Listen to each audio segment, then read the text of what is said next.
Bismillahirrahmanirrahim. Alhamdulillahirabbil alamin wassalatu wassalamu ala asyrafil anbiya'i wal mursalin sayyidina Muhammad wa ala alihi wa sahbihi ajma'in. Allahumma salli ala sayyidina Muhammad wa ala ali sayyidina Muhammad al-Fatihi lima ughliq wal khatim lima sabaq nasrul haqqi bil haqq wal hadi ila siratikal mustaqim wa ala alihi wa sahbihi wa barik wa sallim haqqa qadrihi wa miqdarihi al-azim. Rabbi shrah li sadri wa yassir li amri wahlul 'uqdatam min lisani yafqahu qawli amma ba'd. Assalamualaikum warahmatullahi taala wabarakatuh. Jadi insya-Allah pada pertemuan kita pagi ini kita akan sambung kepada hadis yang ke-13 pada tajuk yang kita akan bincangkan iaitu mengasihi sesama muslim. Okey, mengasihi sesama muslim ataupun sesama Islam. Jadi tuan-tuan dan puan, mari kita mendengar matan daripada hadis kita yang ke-13 yang berbunyi daripada Abi Hamzah Anas bin Malik radhiyallahu an khadam Nabi sallallahu alaihi wasallam, daripada Nabi sallallahu alaihi wasallam baginda sallallahu alaihi wasallam bersabda, la yu'minu ahadukum hatta yuhibbu li akhihi ma yuhibbu li nafsihi.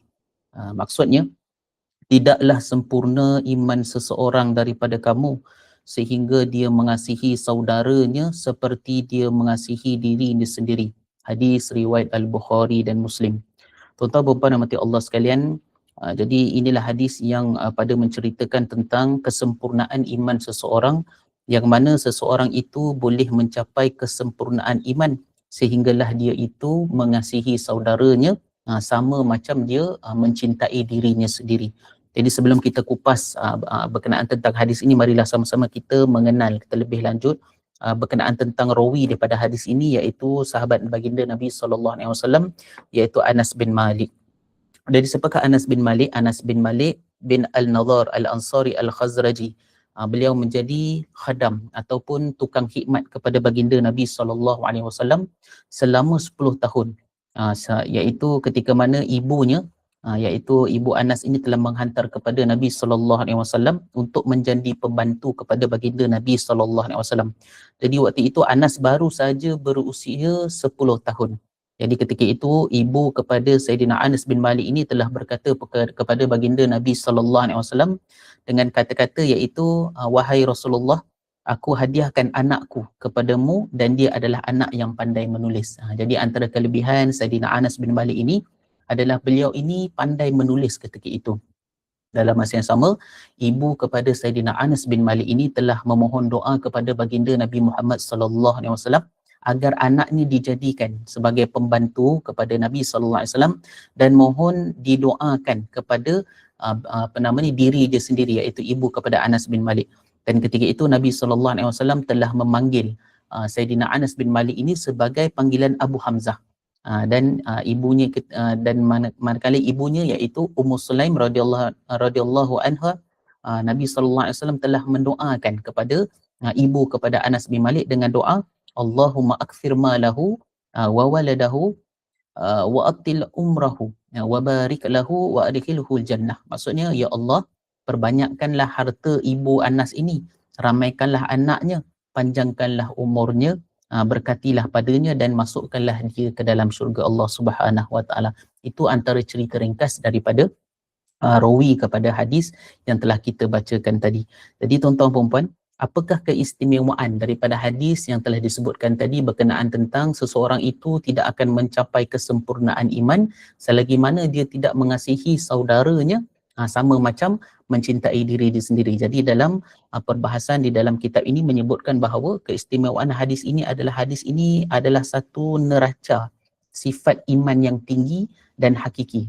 Jadi kalau kita nak tahu, hadis ini salah satu orang kata indikator bagi keimanan yang tinggi, dan bagaimana kita boleh nilai dia sebagai tinggi kerana ianya melibatkan kedudukan cinta kepada saudaranya sesama muslim. Itu antara keistimewaan hadis ini. Jadi kita akan lihat beberapa pandangan ataupun sebutan daripada pandangan ulama tentang hadis ini. Kata Imam An-Nawawi, disebutkan di sini bahawa himpunan peradaban baik adalah terpancar daripada 4 hadis. Dan salah satu daripadanya adalah hadis ini. daripada 4 hadis yang terpancar tentang menceritakan tentang peradaban manusia. Okey, ada 4. Salah satunya adalah daripada hadis yang kita baca tadi. Jadi makna katanya peradaban manusia itu saling berkait rapat sekiranya ianya membina hubungan yang baik sesama muslim. Jadi hadis ini juga antara salah satu daripada hadis yang mana menceritakan tentang peradaban, iaitu hubungan baik sesama manusia. Kemudian kita boleh lihat di sini, okey, antara faedah ataupun kita boleh ambil intipati yang baik daripada hadis baginda Nabi sallallahu alaihi wasallam berkenaan tentang hubungan yang baik sesama muslim ini adalah yang dimaksudkan dengan tidak beriman. Okey, adalah iman yang tidak sempurna, kerana tidak dimaksudkan dengan sedemikian maka bererti seseorang tidak memiliki iman sama sekali apabila tidak mempunyai sifat seperti itu. Jadi para ulama menyebutkan bahawa seseorang itu tidak akan mencapai kesempurnaan iman sekiranya dia tidak mengasihi saudaranya sama macam dia kasih diri dia sendiri. Jadi kalau seseorang itu nak mencapai kesempurnaan iman, salah satu daripadanya adalah di dalam hadis ini menceritakan bahawa kita kena sayang, kita kena kasih sesama saudara kita, sesama sahabat kita yang muslim ini, sama macam kita sayang diri kita sendiri. Sejauh mana kita sayang diri kita sendiri, jadi di indikator di dalam agama Islam itu adalah kita mencintai sesama muslim. Jadi betapa besarnya kalau kita ini saling kasih mengasihi sesama muslim. Terutamanya macam kita ni lah di dalam satu organisasi, di dalam PPD Lundu ini, maka yang terbaik itu adalah sesama muslim kita ni adalah kita saling kasih mengasihi. Semata-mata kerana Allah Subhanahu wa taala. Itu antara yang disebutkan daripada faedah yang pertama. Berikutnya disebutkan di sini bahawa kasih sayang sesama Islam adalah satu kemestian. Sesama muslim ini mesti kena ada kasih sayang antara satu sama lain. Inilah yang diasaskan oleh baginda Nabi sallallahu alaihi wasallam. Kerana kehidupan begini berpunca daripada kemesraan dari segi berkomunikasi, kemesraan dari segi kecintaan dan kasih sayang serta saling bersimpati.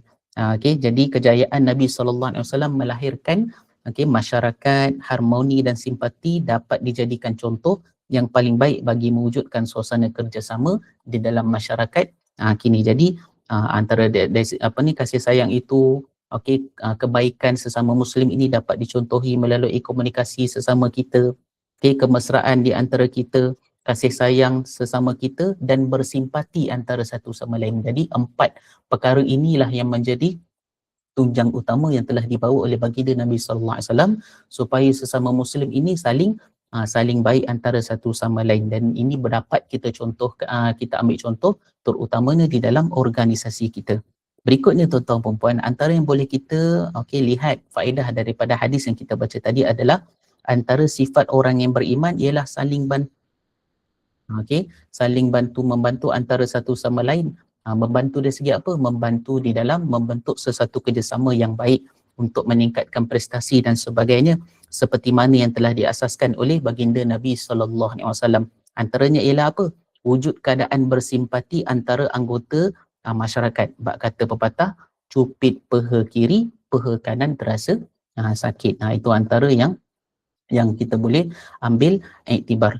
Berikutnya tuan-tuan dan puan, hubungan erat dan kerjasama menjadi amat penting khususnya dalam menjayakan satu-satu misi, sama ada dari segi kenegaraan ataupun kemasyarakatan ataupun organisasi. Jadi dengan kerjasama, sebarang perkara yang sukar semuanya akan jadi mudah. Bahkan dianggap hampir mustahil menjadi amat mudah, senang dan pantas diselesaikan. Jadi alhamdulillah kita dalam organisasi ini kita mempunyai kita mempunyai struktur yang baik, hubungan yang baik. Jadi insya-Allah dengan hubungan-hubungan yang baik terutamanya sesama kita inilah yang akan menjadikan organisasi kita itu menjadi bertambah kuat. Iaitu kita saling hormat menghormati, boleh menerima pandangan antara satu sama lain. Jadi benda-benda inilah yang nanti akan membentuk satu kerjasama yang membawa kepada kebaikan antara kita. Dan ketika mana kita mempunyai hubungan baik dan kita ambil faedah-faedah daripada hadis ini, jadi insya-Allah kita akan kita akan menjadi umat Islam yang bersatu. Kita akan dikasihi oleh Allah Subhanahu Wa Taala, dan apabila Allah Subhanahu Wa Taala kasih kepada kita, seperti mana yang Allah Subhanahu Wa Taala sebutkan dalam Quran, mana-mana tempat, mana-mana kaum, mana-mana kampung ataupun daerah yang mana mereka ini menjalankan menjalankan sesuatu itu kerana Allah Subhanahu Wa Taala, bertakwa kepada Allah Subhanahu Wa Taala, saling bekerjasama kerana Allah Subhanahu Wa Taala, maka Allah Subhanahu Wa Taala akan turunkan rahmat. Jadi jangan peliklah tuan-tuan dan puan kalau kita rasa macam mudah saja kerja kita, mudah saja hubungan kita, mudah saja segala perkara kita dalam kerja. Sebab apa? Allah Subhanahu Wa Taala pandang, Allah Subhanahu Wa Taala lihat, Allah Subhanahu Wa Taala turunkan rahmat. Jadi itu antara kebaikan yang dapat kita dapatkan sekiranya kita melakukan sesuatu yang baik di dalam organisasi kita. Jadi ini antara kebaikan-kebaikan sekiranya kita ini saling menghormati, kasih mengasihi sesama Muslim. Sebab apa? Ini adalah tuntutan daripada agama. Jadi itu antara yang boleh kita fikir-fikirkan. Jadi kesimpulannya, apabila kita ini dapat mengekalkan sesuatu yang baik ini, di penghujungnya kita sama-samalah akan mendapat kebaikan, iaitu dengan Allah Subhanahu Wa Taala suka, Allah Subhanahu Wa Taala kasih teman kita dalam organisasi dalam PPD ini.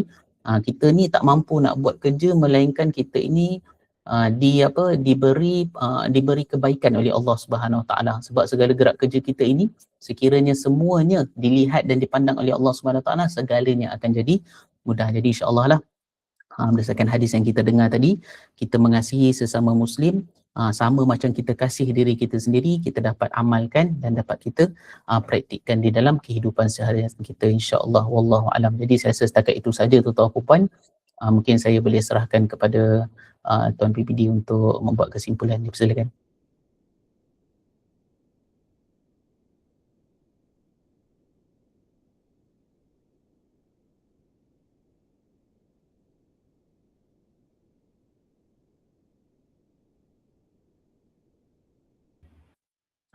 Tuan PPD masih ada yang talian atau mungkin tak ada line? Ya, ada. Line ni putus Ustaz. Bismillahirrahmanirrahim. Assalamualaikum warahmatullahi wabarakatuh. Alhamdulillah kita dapat meneruskan program kita untuk tahun 2026. Mudah-mudahan apa yang disampaikan Ustaz ada manfaatnya untuk sama-sama kita ambil iktibar sebagai panduan untuk memastikan terutamanya apa yang disampaikan untuk organisasi kita lah. Masih Ustaz teruskanlah Ustaz di dalam peri ini Ustaz. Okey, masih. Assalamualaikum warahmatullahi wabarakatuh. Alhamdulillah, masih diucapkan kepada Tuan PPD. Jadi saya rasa setakat itu saja pertemuan kita pada pagi ini. Saya doakan segalanya berjalan lancar, insya-Allah. Amin amin ya rabbal alamin. Saya sudahi pertemuan kita dengan lafaz wabillahi taufiq wal hidayah. Assalamualaikum warahmatullahi taala wabarakatuh. Selamat bertugas. Assalamualaikum.